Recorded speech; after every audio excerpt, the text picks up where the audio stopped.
Friends, welcome back to Glowing Heart. So friends, मेरा आज का टॉपिक है कि आप छोटे छोटे बच्चों को अपने इंग्लिश कैसे सिखाएं, यानी कि इंग्लिश स्पीकिंग बोलना कैसे सिखाएं।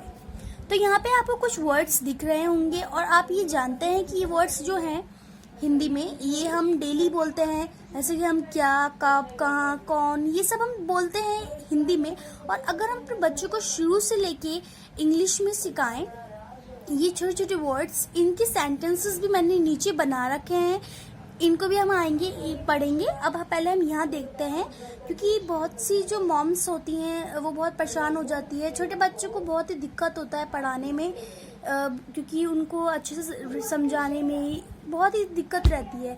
तो यहाँ पे यही मेरा टॉपिक है, अगर आप ये छोटे छोटे वर्ड्स को अपने बच्चों को पढ़ाएंगे तो उनसे कुछ कुछ सेंटेंसेस मैं आगे भी आपको बताऊंगी, उनसे सेंटेंसेस बन के आपके बच्चे अच्छी इंग्लिश थोड़ी थोड़ी बोलने सीख जाएंगे। ठीक है, तो पहले आएगा व्हाट। ये हम देखिए बच्चों बोलते ही हैं, व्हाट यानी कि मतलब क्या। हम किसी से पूछते हैं क्या, है ना। व्हेन कब, वेयर कहाँ, विच कौन सा या कौन सी। कौन सा कौन सी आप तो जानते ही हैं, लड़का है लड़की में कोई पूछते हैं कौन सा या कौन सी, है ना। हु कौन, हुज किसका, वाई क्यों, है ना, पूछते हैं वाई यानी क्यों। तो चलिए फ्रेंड्स, अब मैं इनमें व्हाट की जो कुछ दो सेंटेंस को बनाती हूँ, थोड़ी सी ये चीजें जोड़ के। ठीक है, तो पहला आता है व्हाट इज इट, यह क्या है। एक हम ये भी तो बोलते हैं व्हाट इज दिस, ये क्या है ना। तो बस यही है कि आपको कुछ कुछ वर्ड्स जो होंगे, ये अगर आप थोड़े थोड़े वर्ड्स सीख जाएंगे तो उसके आगे भी ट्रांसलेट करने के लिए बहुत ही आसानी होगी आपको। तो पहले थोड़े थोड़े वर्ड्स सीखिए।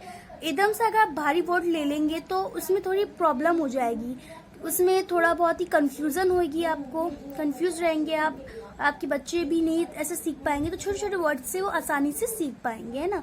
तो अब आता है व्हाट इज इट, यह क्या है। व्हाट डू यू वांट, आप क्या चाहते हैं। ठीक है, अब आता है दूसरी वक्त सेंटेंस पे, जो है हमारा व्हेन से रिलेटेड।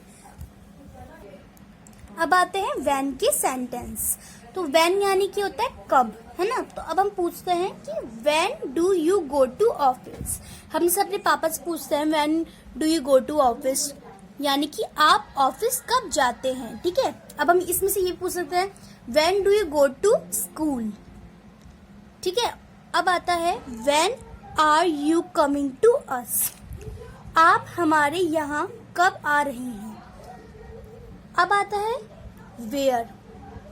अब यहाँ पे वेयर क्या आता है, कहाँ। अब कहाँ के बारे में हम पूछते हैं, वेयर आर यू गोइंग। ये तो नॉर्मली हम पूछते हैं आप कहाँ जा रहे हैं, है ना। ये तो ये होता ही है वर्ड जो हम पूछते हैं, आप कहाँ जा रहे हैं, तो उसको इंग्लिश में बोलना है बस, वेयर आर यू गोइंग। बहुत ही सिंपल वर्ड है। Next is where do you work, आप कहाँ काम करते हैं। ऐसे कोई हमारे घर में मेहमान आते हैं तो हम उनसे पूछते हैं कि आप कहाँ काम करते हैं। कोई भी ऐसे हमारे रिलेशन में जो कोई भी होता है तो उनसे हम ऐसे पूछते हैं। तो हम अगर उनको ऐसे पूछेंगे वेयर डू यू वर्क, आप कहाँ काम करते हैं। Okay, understand. सो नेक्स्ट आता है विच। विच मैंने आपको बताया था कौन सा या कौन सी, जो गर्ल्स में पूछा जाता है कौन सी, और बॉयज में पूछा जाता है कौन सा, है ना। अब आता है which book are you reading, तुम कौन सी पुस्तक पढ़ रहे हो। हम पूछते हैं अपने फ्रेंड से कि which book are you reading, है ना, तुम कौन सी पुस्तक पढ़ रहे हो। And second is which movie will you see on Sunday, तुम रविवार को कौन सी फिल्म देखोगे।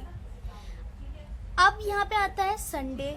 तो आपको मैं ये बता देती हूँ, यहाँ पे मंडे भी आ सकता है, ट्यूसडे, वेडनेसडे, ये आ सकता है, लेकिन अभी बात चल रही है संडे की, यानी कि रविवार। ठीक है, हम अपने फ्रेंड से पूछते हैं ना कि तुम रविवार में कौन सी फिल्म देखोगे, फ्रेंड्स में बात चलती रहती है, तो ये हम ऐसे इंग्लिश में ट्रांसलेट करके बोल सकते हैं। ठीक है, अब आता है हु। हु यानी कौन। फर्स्ट से हु आर यू, हम पूछते हैं हु आर यू, आप कौन हैं। इसी कोई भी होता है, हम किसी से पूछते हैं हु आर यू, या फिर कोई टीचर पूछते हैं हु आर यू, कोई न्यू एडमिशन होता है ना, तो आप कौन है। Second is who will you go to Lucknow, Lucknow कौन जाएगा। तो यहाँ पे दिल्ली भी आ सकता है या कोई सी भी स्टेट आ सकती है। यहाँ पे लखनऊ है ना, तो हम ऐसे करेंगे दिल्ली कौन जाएगा, who will go to Delhi. ठीक है, अब आता है हुज, हुज यानी किसका। हुज पिक्चर इज दिस, वह किसकी वह किसका चित्र है। यहाँ पे हमारा पेंसिल भी आ सकती थी, हुज पेंसिल इज दिस, वह किसकी पेंसिल है। ठीक है, अब आता है हुज टर्न इज इट, किसकी बारी है। जैसे कि हम कुछ स्कूल में खो खो या कुछ भी खेलते हैं, तो हम या फिर कोई टीचर कहती है कि हुज टर्न इज इट, या जैसे कि कुछ एग्जाम लेती हैं ब्लैक बोर्ड पे, तो पूछती है मैम कि whose turn is it. Okay, अब आता है वाई यानी कि क्यों। तो इसका फर्स्ट सेंटेंस है why are you so happy, आप इतने प्रसन्न क्यों, यानी कि आप इतने खुश क्यों। And next is why are you standing here, तुम यहाँ क्यों खड़े हो। जैसे कोई टीचर पूछता है कि तुम यहाँ क्यों खड़े हो, कोई टीचर आपको पनिशमेंट देती और बाहर खड़े होने को कह देती है, तो आप क्या कर, आपको कोई नेक्स्ट टीचर आते हैं, वो पूछते हैं कि why are you standing here. Okay,